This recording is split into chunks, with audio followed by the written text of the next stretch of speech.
Welcome in, Believe in Commanders podcast, part of the Believe Network, and we are brought to you by FanDuel. Doing a little live hit because Anthony Armstrong, number 13 over there, we have some breaking news with the Commanders. Wide receiver 2 is en route. He doesn't have to come far because he's been working out nearby at the University of Maryland. That is Stefon Diggs. He a Terp, and he's now a Commander. Pretty cool, the hometown guys there. We'll hopefully get some live reaction at some point from Brandon Ayuk's house over in Leesburg because that's probably a little awkward right now. How you doing, buddy? Oh, I'm good. Good to see you, and good to have a new receiver in tow in the building. And I was just looking at the video that was tweeted of the one-on-ones that were going on in the red zone area, and I was just looking. Had like 2 pages of mental notes, Scott, and I was like, they really need another. They need another person, right? Because just you could tell. Outside Terry were to go down. Sure. It was gonna be a long, frustrating season, and we can't have that happen again. So Stefon Diggs, welcome to town, man. Right down the road, easy 495. It's gonna be bad traffic. Hey, but you'll swing on into Ashburn, he'll fit in perfectly in this offense. Well, listen, as we've been talking about, the offense was starting to make some momentum from Saturday to Monday to Tuesday. They're starting to build some momentum, and now you throw the Stefon Diggs into the mix. It makes it all that more potent. I was looking through some of this stuff, and there's always this mixed stuff about Stefon Diggs, right? When coming out of college in Maryland, the organization at that time thought he was too big of a risk to come here because of the hometown and all the stuff that came with that. What's been interesting about Stefon Diggs, there has been some off-the-field stuff, obviously, the last couple of years. But the on-the-field stuff, everywhere he's been, people have complimented him for his work ethic and, being a leader. And especially last year, even in New England, you read a lot of that stuff about how here was a guy that was, the one, breaking the huddles and, breaking the team down, talking, to Mike Vrabel about messaging and these type of things. And now he comes in here and by the way, was still productive. I mean, here's a 1,000-yard receiver last year coming off an ACL at his age. And, I think it's certainly something they obviously felt they needed after being a week into camp. And it's going to be exciting to see him there. And also it ends the drama of this whole Brandon Ayuk nonsense that's been swirling around the organization for far too long, it feels like now. Yeah, you would think so. I mean, we'll have to keep the notifications on just to see what happens. Maybe something cool pops out, but I wouldn't think that you'd have to go down that road. It means a lot. I do think that his Stefon's leadership ability has been on full display, especially up there in New England with a young quarterback. Like you said, most folks would be thinking, man, Stefon will wear Drake May out, and that didn't happen. He was up there and he was a leader for a room and really held it down at there over 1,000 yards. Now, what's the production going to look like down here in Washington? I don't know, and I'm not really tripping on what number that's going to be, but I know he's going to help bring some W's to this team. He's going to be another target that Jaden can confidently throw the ball to, and his savviness when running the routes. I feel like going back to those one-on-ones, you could see that there was some savviness that was needed to get open in those tight spaces. And Stefon Diggs is somebody that's going to have that. He's going to quickly get in on the same page with Jaden, and it upgrades this wide receiver room. You know what I mean? In the division, you obviously got CD and George Pickens up at the top. Say what you want to say about Devontae and Mekhi Lemon, but now Stefon Diggs and Stefon Diggs combination, that might be number 2, man. That might be number 2. Stefon Diggs, some interesting numbers. I saw this from Sharp Football, Warren Sharp earlier. Last year was number 1 in EPA in terms of target, number 2 in success rate at 66%, number 6 in yards per target. And, he was just consistent. Number 1 in catch rate, number 1 in accurate target rate, lowest wide receiver error rate. And the Commanders had some wide receiver error last year, as we know. And Stefon Diggs had 2 drops the entire season. And this is a highly targeted guy by Drake May. So, look, there's still a lot in the tank. I know that it's not the guy that was, that demanded, all the attention maybe in Buffalo and even in his time in Minnesota. But I think there's still a lot here in the tank. And it'll be interesting to see how, they utilize him. And seems like a guy that Jaden Daniels will find very user-friendly now that he's in there. And, this certainly moves the pecking order, right? I mean, it changes the pecking order a little bit after after Terry. We're trying to figure out, is Burks, is it going to be De'Ami Brown, whoever it's going to be. But I think there's still roles for those guys, but certainly the room's got a little bit more crowded, and the competition's obviously still in process here. Yeah, I see in the chat. We got a good question from Smallfish16. He says, "How many receivers are we going to keep on the 53 Yeah, man?" that's a good question. 6 to 7 is probably Yeah. where you're going to be at. And I'm not trying to crack any jokes, but I think that's where Right. you fall. I coming into it Did say earlier on 6-7, previous didn't you? episodes. I did previous episodes. I put this receiving room into tiers. Terry McLaurin was at the 1, and I put Antonio Williams and in the top tier because of his ability. I know he was Yeah. going to be on the team, but it wasn't necessarily because he was that top talented guy. That second tier was jumbled like crazy. I mean, that's the Jalen Lane, Luke Right. McCaffrey, Van Jefferson, Traylon Burks.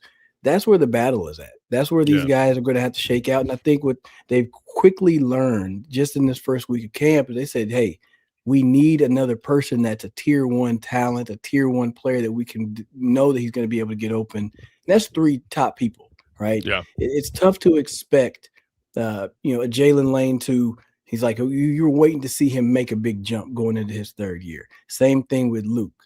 And it's just a big gap from where they probably want them to be for their 3rd option than where they are right now. It doesn't mean that they won't be on the field because I got a group chat going crazy. They're like, well, Yeah. Luke's our kick returner, and Jalen Lane's our Yeah, it was a punt punt returner. return. Yeah. And they could really still make an impact. I think Jalen, if Absolutely. he takes a punt to the house, very, very much write his name in Sharpie, right? He can do that here in a couple of weeks when you got practice against Miami in that game coming up too. So, yeah, I think 6 to 7 is the number, small fish. I do like this move as well, 8 ball.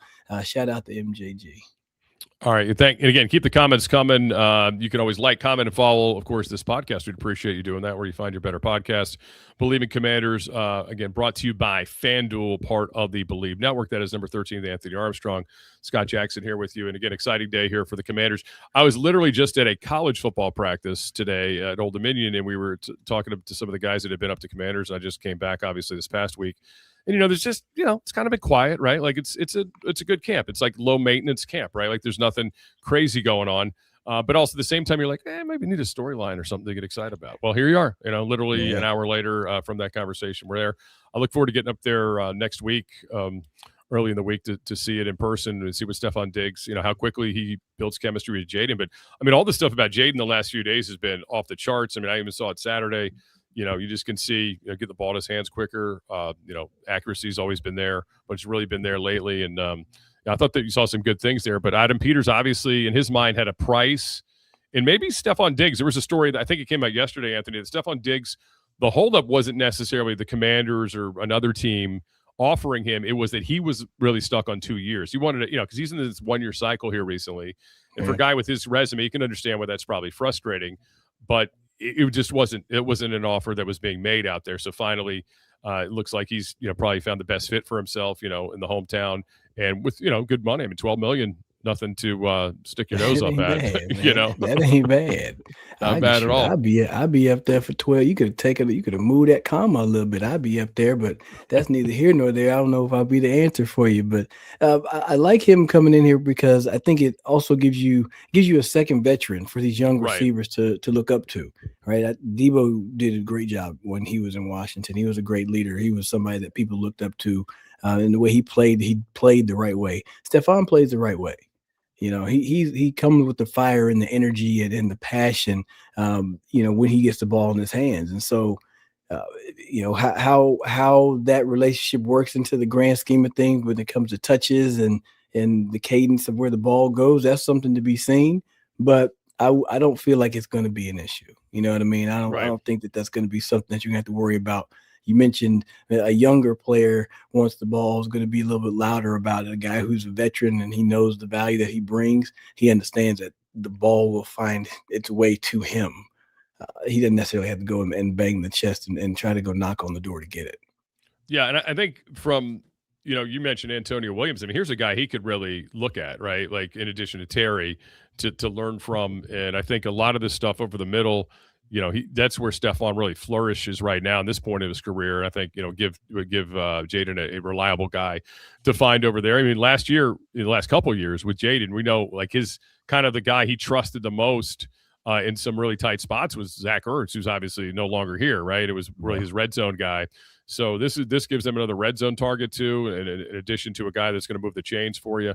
So yeah, I think it's they've been in camp long enough now where they kind of saw their own, could look in the mirror a little bit and figure out we're missing something here, and it'll be interesting now to see. And the cut down's not, it becomes a little bit more challenging because then you have to decide do you keep the upside guy or do you keep maybe the veteran guy like Van Jefferson, who what he can do and things like that, or De'Ami Brown, who's been here. So it does make those decisions easy. And I think you and I have discussed this a lot.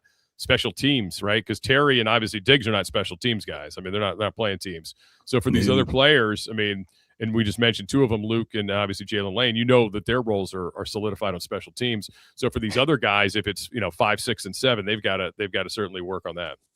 Messy Marvin, man. Messy Marvin saying we need to play some Cardi B on here. She did drop a new single, so I was like, maybe they'll play Messy Marvin, Tennessee. I know that guy. Yeah, he's Messy Marvin Sanchez. Yeah, probably. Well, that could be part of practice. Who knows? But I like. You might as well shoot. Yeah. Might be. Let's get to practice, baby. No, this is gonna be fun, man. And then all those upcoming fan days that y'all are gonna get to see this live and in living color. So. It just makes that offense that much more potent, right? Sure. The over-under on FanDuel for the wins, it was as low as 5.5, and then frankly the average was 7.5. And then you can even look at we have some FanDuel NFC East odds as well, and Super Bowl odds. So interesting to see where all these things are changing. Here's the Super Bowl. Big picture. Yeah, right. I think like adding Stefon Diggs, you got to feel like this bumps you up to be up there with the Jaguars at least, right? Maybe I don't know if you go that far, but I think that's a little bit too bold. That's a huge jump, but I think it does make you better. I mean, listen, as we've talked about over and over, number 5's got to be healthy. Now you have a healthy 5, and you've got this other group there. I think in the division, it certainly opened some eyes, right? Because I was talking to somebody yesterday in Philly, and they weren't exactly overly enthusiastic about everything they've seen from that group right now without AJ Brown. So I think division wise. I think it does help them. Look, Dallas has got the best 1-2 punch, but what did that get them last year out of the playoffs? Just like Cincinnati. So it always sounds great to have, we got these two gigantic number 1 and 2 receivers, but how do they fit? And it's like basketball. We've talked about this before, and I think it's a great analogy that Blau and Quinn have brought up. Like, you don't want 5 guys who need the basketball, right? Or 5 scorers. I mean, so, as you know, because you had to live this life, sometimes you're running around knowing dang well the ball is very unlikely to come your way, but you are setting somebody else up on your team. 100%. Yeah, and when you are selfless like that, it's going to make it a really explosive. And when you're selfless, generally like in basketball, the ball comes back to you. You know what I mean? Like right. Set the pick, you're going to get it back eventually. And Stefon coming in doesn't challenge some players that I think Jaden Bradley is one of those guys I think is going to make his way into the roster. Luke McCaffrey, we're going to see where he ends up. He's still a little awkward in his route running. He's still learning the position. I did see a message that said he's probably looking more comfortable at receiver, but he just comes down with the ball, and you can't discount that. You're like, hey, I don't care how he did it. He came down with the rock. And that's something that's in his favor. Jalen is so shifty. I'm talking about Jalen Lane. He's so shifty. And quick and fast. I want to see just a little bit more savvy and a little bit more patience in some of his routes and how he handles and manipulates the DBs. That'll make him so much more. Here, let's see. What does that say right there? Triple A, I'm biased, but this is a comment. But this thing, he thinks this bumps up the chance a bit. Okay, I can get that. Yeah. How much of it is up to debate? Hopefully 17's ability to be an amazing team player will rub off on Diggs. I agree. I think they're gonna match up well. Yeah. And again, the recent stuff about Diggs is he's been a very good teammate, right? Like, the days of listen, when you get humbled, like as great as he's been, but he's 1 year, like when these guys are going like hunting each year, that's humbling, and he's kind of been in that cycle here for a while. Now, you mentioned earlier Cardi B, our guy Messy Marv did. So Lindsay just sent me this to my attention. Nikki Javala, who of course covers the team for The Athletic, she tweeted out 23 minutes ago the Commanders were playing Cardi B when fans arrived this morning. I like $1 million deals. Where's my pen? I'm signing. that one. So it was Okay. obviously a tell. Adam Peters got a sense of humor in this group apparently. So how about Wow. that? That's a trip, man. That's funny. I got kudos to y'all for that, man. Yeah. Kudos to what's the reason? That's What hilarious. you have to see the meme. That's what I'm Yeah. gonna say. If anything goes bad, what was the reason? Oh my That's so gosh. great. This is exciting, man. Stefon No, it's Diggs very good. is a commander. I feel that much more confident and comfortable about the receiver room. I Yeah. felt like somebody was gonna step up. But it's tough to have like two people step up. You know what I mean? Like you Yeah. can expect Right. one underdog to be like, hey man, this dude's Sure. really, taking advantage of those opportunities. It's tough to get two people to really kind of step up Exactly. like that. So just a little bit of a tell about the positions. There's some guys that got a little bit of room to go, but DQ and AP, they said they think about the full 70, including the practice squad. So some of the guys that may get cut, they may hang around on that practice squad and still be part of this team. Somebody, this is a long handle, but C Commanders died. Chaplain Reb says, "What's up, Double A?" What a Now we red. shift back to our center concerns. I pray we don't have a diva issue. There's only one ball. Yeah, I mean, look, that's always going to be a concern, right? You got a first year coordinator, David Blau. He doesn't need somebody in his ear. But again, if you go back to the recent Stefon Diggs, scouting report in terms of teammate. If you look at the New England stuff, it's all been very positive about the way he has, handled his business. So I think, you would, again, another 1-year deal. He's got to get the next deal. You can't come in here and, blow the place up and expect good things to happen for you. Yeah, this more aligns with the character type thing, right? Yeah. I said many moons back, Rev. I said if you want to be a commander, just act like a commander. Right. And sometimes that means shut up. Right. Just be quiet and just go do your Yeah. work. Stefon Diggs has been posting videos about him doing his work. Right. That's what I told you. I said, I want workout videos. I don't want like theater. I don't want TikToks or whatever, dance routines. I don't need that. I don't need that. I don't need like an improv show. I want like somebody who's serious about their craft. Like the reason we used to have Twitter for athletes, right? To show rise and grind, want to know every day, these kind of things. That's what we need more of in the universe. And that's what Stefon Diggs did with quite a production of his workouts in Maryland was good. And by the way, he played about just barely over half the snaps offensively in New England last year was effective, right? Playing 55% of the snaps. And I would suspect he's not going to be on the field all the time here, right? I mean, this is, again, we've talked about this offense using more double tights, some triple tights, some different personnel. He might not be asked to play as many snaps. Now, can still be very impactful as we saw last year, playing 55% of the snaps, still having a 1,000-yard season. Yeah. I like the fact that I mentioned on one of the shows, Scott, I was like, I want to have my receivers to be able to play. If I got 9 routes, I need them to be able to run 8 to 9 of them, right? Yeah. And that way I don't have to try to mix and match and bring this guy in because he runs this route really well. And there's too many variances and like who can run the full route tree. That makes it difficult. Now, if you do want to go into a no huddle and I got a Stefon, Antonio, Chigakonkwo, and Terry McLaurin on the field, we can go no huddle. They can run everything. Right. Then you can bring in some of these other guys to spell and different opportunities. But I feel like play in and play out, you have to make a decision. You're going to have to make a decision between, do I want to watch 17 or do I want to pay attention to where Stefon Diggs lines up? Because both of them can really cut us up. And I love that the defense are going to have to make those decisions. So we'll see. Real Commanders fan, he said, where can I follow you? At Rated Armstrong. That's basically everywhere. And then that's at Real Jackson Sports on IG and then at Jackson Sports on X. So appreciate that. And what else he say? What took so long? I think that the player was looking for 2 years, maybe. Yeah. There you go. That was one thing. But also reports, I think that the team really needed to see what they had, and they may have probably been trying to talk to Stefon way back when, but as a vet and you've been in shape, there's been dialogue, but there's no rush to jump in OTAs. Sure.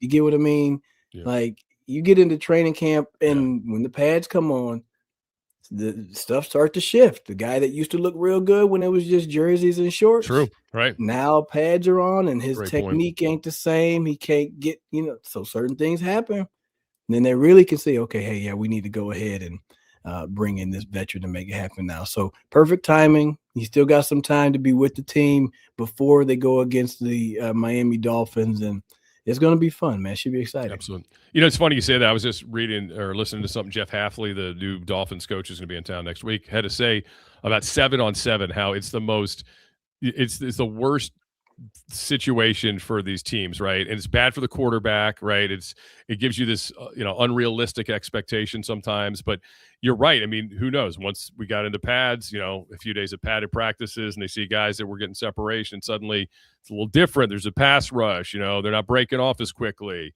Quarterbacks, you got to readjust where he sets his feet because somebody's coming in towards his area. So there's a lot of things that change when the pads come on, and that's a great point, because a lot of people look good in these 7-on-7 drills, but when it's real football, getting off the line becomes a little bit different.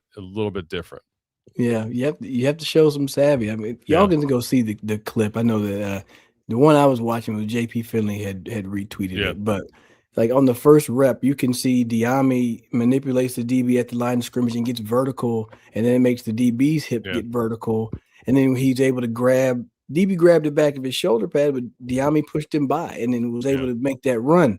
Then on the flip side, another receiver had a similar route, but wasn't able to complete that move, that same maneuver. So, things happen out there. By the way, do you think they used a job site to find their new receiver? Do you think they went to ZipRecruiter probably or somewhere? You know what's so funny though, Scott? I got a phone call today and it says ZipRecruiter, and I was like, these suckers are reaching out to me. They say you would be good at a remote job position.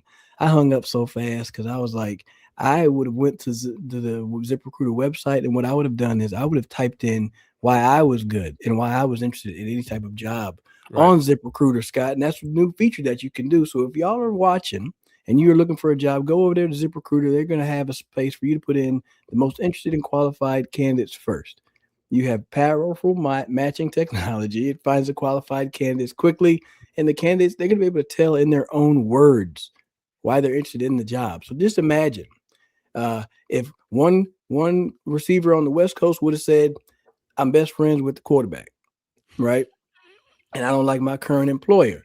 Right. And then this guy said, hey, I've been busting my tail, had 1,000 yards last year. I'd be a great number 2. Yep. I'm right down the road.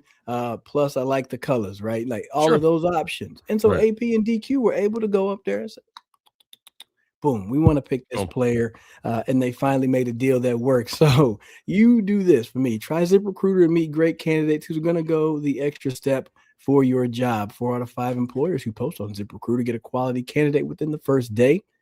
I applied, but they didn't hit me up, y'all. Try for free today at ZipRecruiter.com/audio. That's ZipRecruiter.com/audio. ZipRecruiter, meet your match on ZipRecruiter. All right. He's Anthony Armstrong at Rated Armstrong on all platforms. Scott Jackson here with you. It is Believe in Commanders, part of the Believe Network, and we are brought to you by FanDuel. Hey, let's rifle through some of these comments here real quick. Commanders Chaplain Rev says, I appreciate a mature adult discussion on this topic. Some of these conversations are like toddlers on a playground. The misinformation be reported or unreal expectations be on 10 every day. Sounds like BA and Shanny need ZipRecruiter to find a lawyer. Yes, there you go. Somebody want to know if Diggs can play center. I don't think so. Listen, the good news is Allegretti's not lost for the season, right? This is I guess we're going into week 2. It's been it'll be about a week. Toward the latter part of the first week of this. It's a 2-week injury, they think, and this is good for Julian Good, to get some reps, and obviously Golbin to get reps as well. So this is this is the time to get him in there. Talking good. Kinlaw was talking really highly about Julian Good-Jones. He says that's one of his best friends on the team. They get a lot of work together. Like Kinlaw respects you. You're a dude. Yeah, you're a dude. You know what I'm saying? So you're going up against a big old grizzly bear like that, man. Like, he wants to get some work, and you're like, hell, I might as well get this work too. So we may be on to something, but I've said in the group chat that there with Rev. Like, hopefully the offense is in a spot to where it doesn't require that you got to go head to head with a bear like that. You don't got to go up against Quentin Williams one-on-one and then that's just going to make it difficult. They were pointing out that there were some tough reps. If you look at the tape from last year, I want to say Allegretti versus Williams. I mean, I say, what do you say? Get in line, buddy. That's what, get in line. A lot of people, right? Like everybody's like, hey, Bijan Robinson broke down, Bobby Wagner. Well, guess what? Get in line, buddy. He broke down a lot of people last year. So So if this offensive scheme works the edges, then you can have some smaller linemen, and it negates some of that pure power from those guys. Yeah. So we may be onto something. We'll see how that center position goes, but calf injuries they are the bane of my existence. Yeah, especially that getting a kick to the leg a lot in that area, and your friendly fire, unfortunately. So we hope for the best for him here soon. But again, exciting day. Stefon Diggs, a Commander. If you're just joining us, 1 year, $12 million deal according to Adam Schefter and others right now. So I think that will do it for us. I think we need to jump. So appreciate everybody checking in. Stick here again. Follow us, like, comment, and follow. I Believe in Commanders. Part of the Believe Network, brought to you by FanDuel. We do usually 3 of these a week. Today we have a little bonus section when you get big breaking news, which is exciting. So now the camp's got some juice. So for all the guys telling me today how boring the Commanders camp is, here you go. You got some juice now. Stefon Diggs coming into town. It's exciting. Yes, indeed. What number is he going to wear? What do you think? That's a good question. Will he wear what's taken? I don't have my roster in front of me. Could he wear 8? He could wear 8, right? Is that what he wore last year? You can't wear 9, obviously. You cannot wear 9 with this franchise. But I don't know. That's a good question. Guess we'll have to find out. We'll find out. We'll tell you on the next episode of Believe in Commanders, though. Exactly. All right. Till next time. Again, comment, like, and follow us. Again, part of the Believe Network and brought to you by FanDuel. For Anthony Armstrong, Scott Jackson. Until next time, we will see you here on Believe in Commanders. Thank you for joining us.